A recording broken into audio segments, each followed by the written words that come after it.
अस्सलाम वालेकुम नाजरीन नीदरलैंड का रुकन असम्बली मुसलमानों के खिलाफ, इस्लाम के खिलाफ किताब लिखना चाह रहा था और वो पूरी दुनिया को ये बताना चाह रहा था कि इस्लाम बतौर दीन दुनिया के लिए कितना ख़तरनाक है, इस्लाम बतौर मज़हब दुनिया के लिए कितना ख़तरनाक है। कुरान जहर है, इस्लाम झूठा है, इस्लाम सिर्फ और सिर्फ दहशतगर्दी को प्रमोट करता है। और जब उसने इस्लाम के खिलाफ किताब लिखना शुरू किया, फिर आगे उनके साथ किया हुआ, आइए एक साथ देखते हैं। How and why did you decide to write an anti-Islamic book? How was your life in regards to faith? What did you believe in? What was your heaviest and most regretful expression that you used for Islam? What was the reaction of the people around you when you became Muslim? I thought to myself, Islam is a lie. Islam is a danger. I got over 2,000 death threats. And in the end, I decided to write an anti-Islam book. God, give me a sign so that I 100% sure know this is the way. I couldn't sleep for it for 2 days. I couldn't accept it. It was so strange.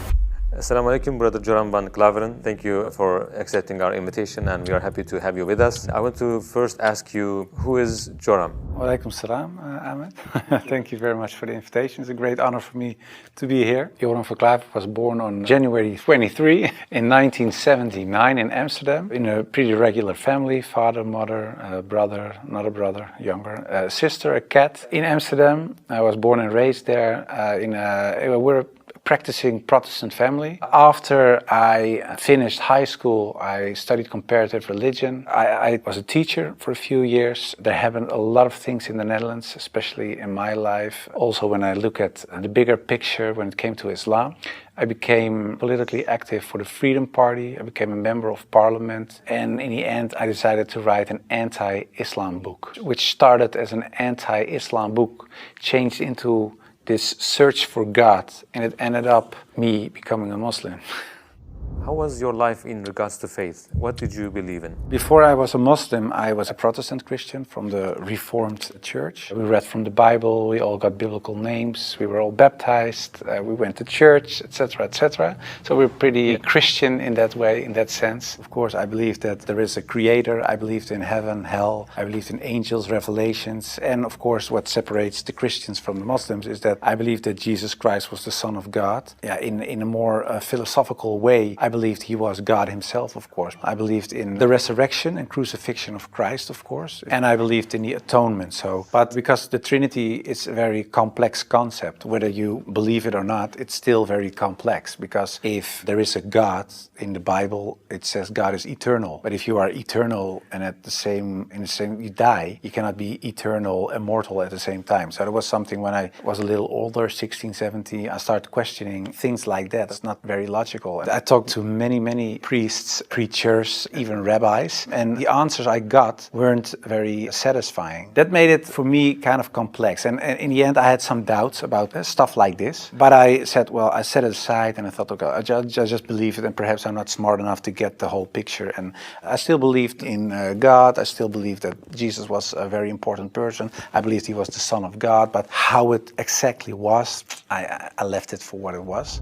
How and why did you decide to write an anti-Islamic book? After high school, I went to university and I did comparative religion. And the remarkable thing, I think, was that the first day of me going to college was September 11, 2001. Already thought, okay, these Muslim guys are kind of crazy and this religion isn't the truth. Then a few years later was this guy in the Netherlands called Theo van Gogh. He was a famous filmmaker and he was killed in the street. He was shot and they tried to slit his throat and they put a knife in his stomach with a letter on it for another girl, Ayaan Hirsi Ali, and it said, "You are next." So it strengthened my anti-Islam feelings in such a way that I thought, well, I have to become politically active to do something and stop this evil of harming our country. You started politics because of Islam. Yeah, and that really had to do with Islam. That was the reason that I wanted to write a book, to explain to people why Islam was a danger for the world. When I was writing my book, like I said earlier, the questions, the doubts I had about Christianity popped up again. And that was about truth, of course, because I was a believing Christian guy. And yeah, the Christian questions I had in the end were answered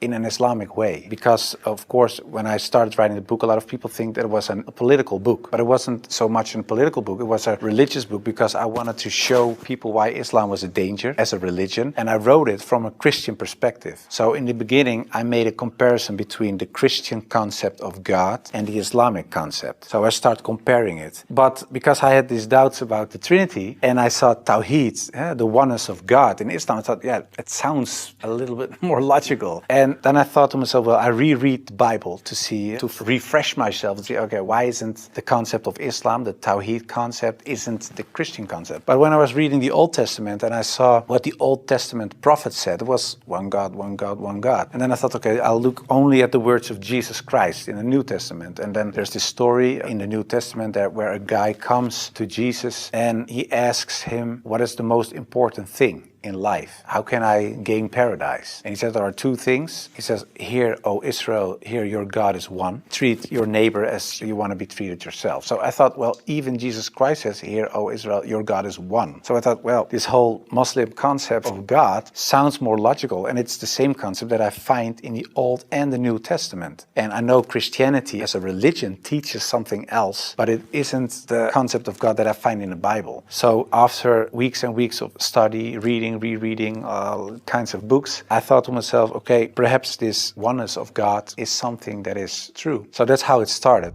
What resources did you use while doing your research? Because I was kind of shocked, I started writing to several authorities on these religious matters. And one of the guys that I wrote to was Sheikh Abdul Hakim Murad, and he's a professor from Cambridge University. But in a way it was kind of strange, of course, because I was a politician back then still. I was writing an anti-Islam book with an anti-Islam purpose. And I'm asking this Muslim professor from another country, can you help me?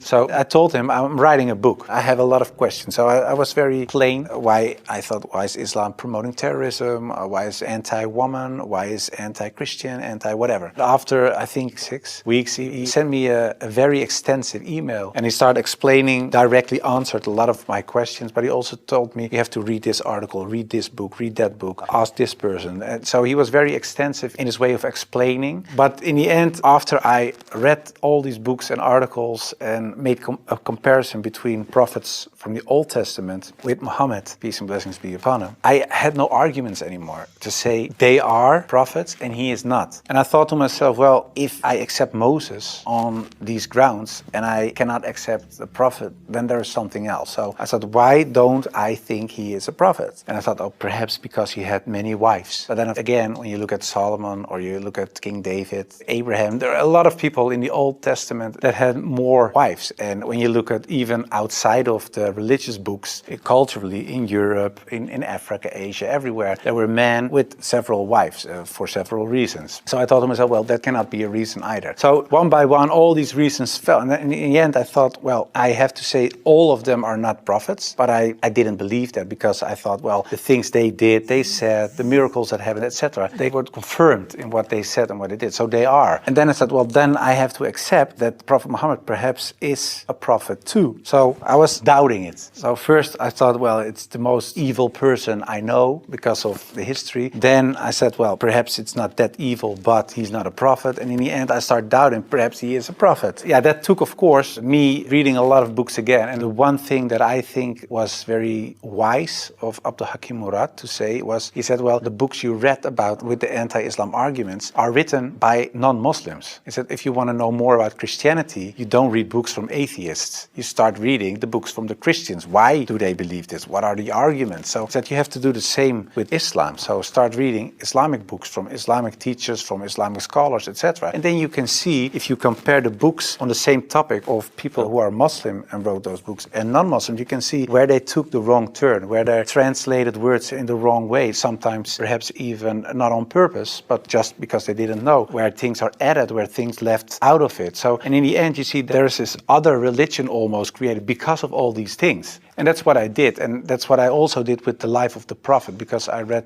a book from Martin Links, The Life of the Prophet, based on the earliest source of Muhammad. And it was written, of course, by a convert. And his way of reasoning, his way of telling, his way of writing appealed to me, because it's culturally the same thing. How do I approach a certain topic, etc. And it was the first time that I saw him not so much as a warlord, because that's the picture I had in my mind, but I saw him as a father, and I saw him as a friend and a teacher, and so much more. And so, I saw the person and his character, and I said, well, I can say a lot, but I cannot say that this is not a good man. So his character persuaded me to read more and to want to know more.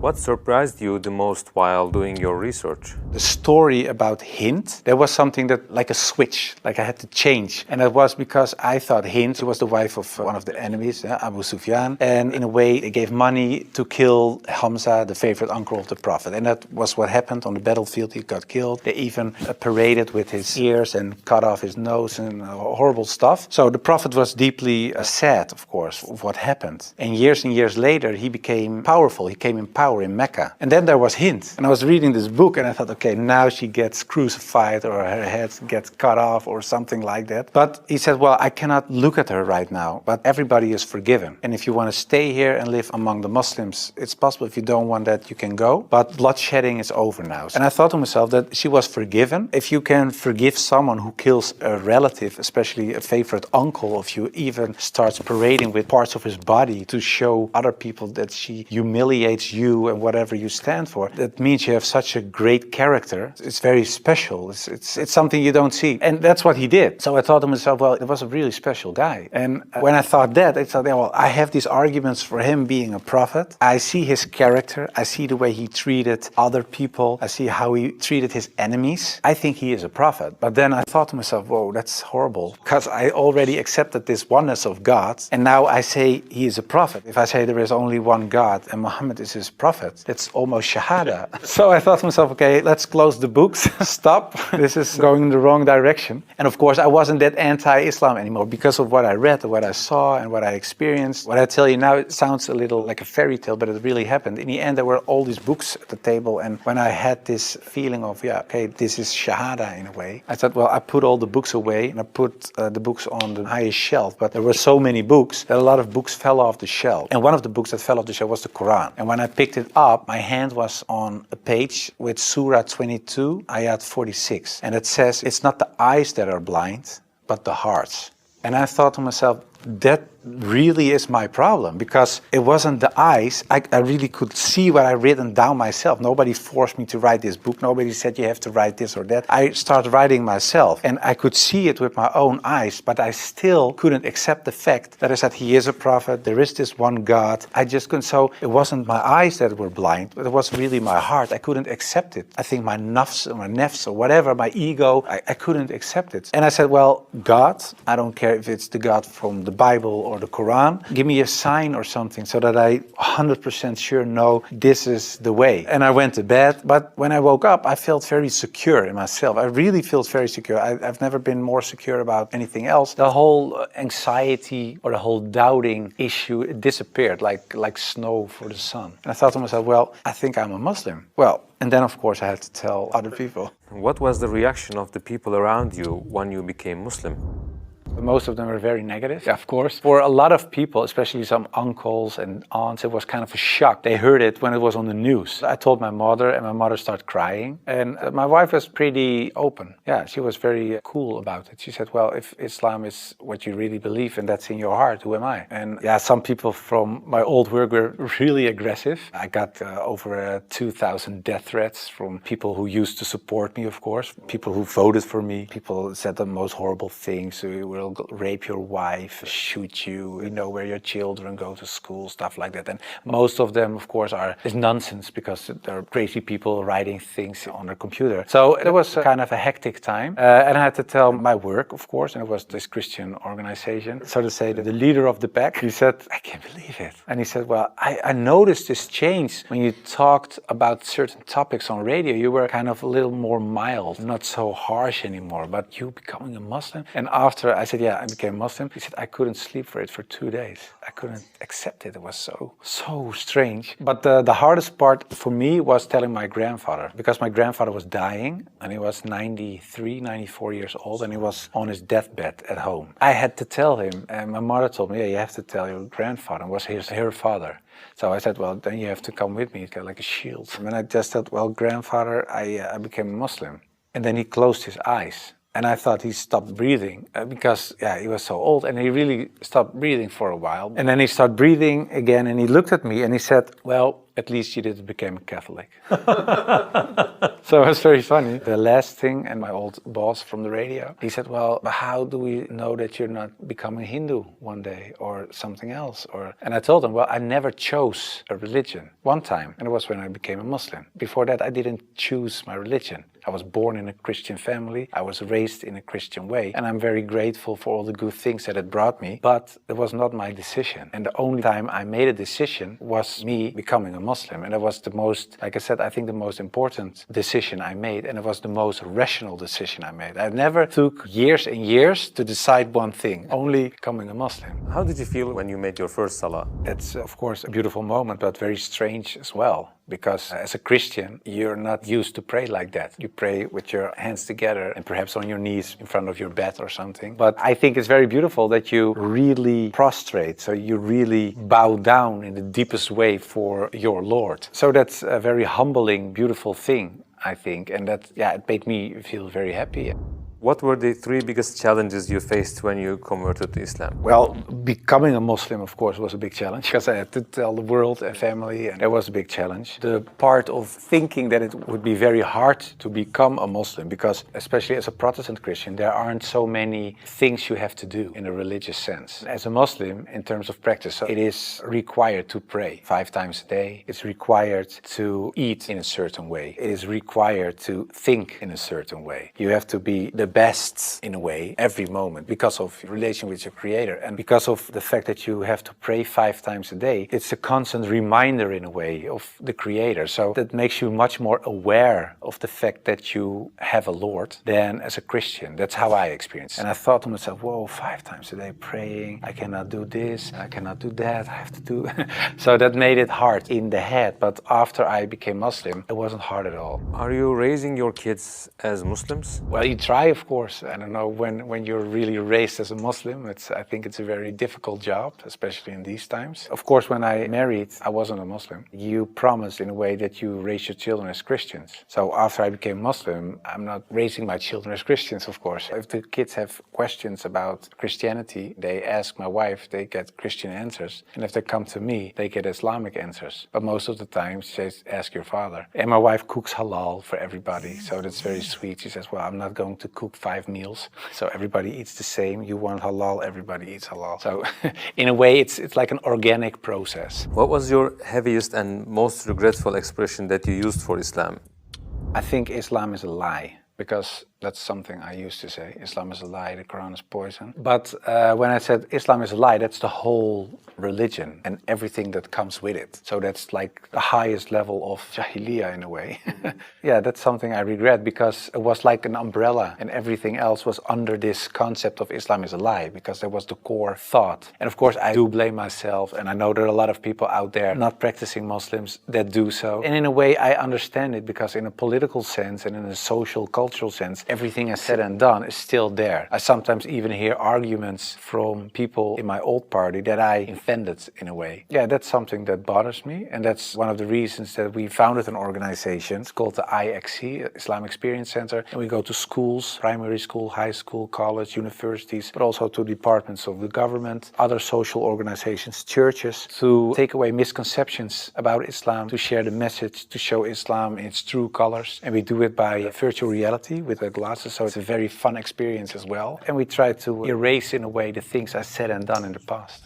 How should people research about Islam? Do you advise just searching at Google? No, I would certainly not advise Google. It's the last thing I would advise. I said shut down the computer. No, I think it's very important that people read books, real books with pages and stuff. I would recommend Muhammad, His Life Based on the Earlier Sources of Martin Links, the book I talked about earlier. It's a green book. And I think it's very important for people not just dive into the Quran, because it's a very complex book. And if you don't have anybody who can teach you what you read, especially most of the people who don't know anything about Islam are not fluent Arabic, classic Arabic speaking people. So you will read an interpretation of the Quran or a translation, and most of the time that's not the real deal, of course. So I would advise people just to study the Sirat, study the character and the life of the Prophet, because that's what the tradition teaches us as well. His life was the Quran. He was the living Quran in a way. Just study his Sunnah, and I think that is the best way of discovering Islam.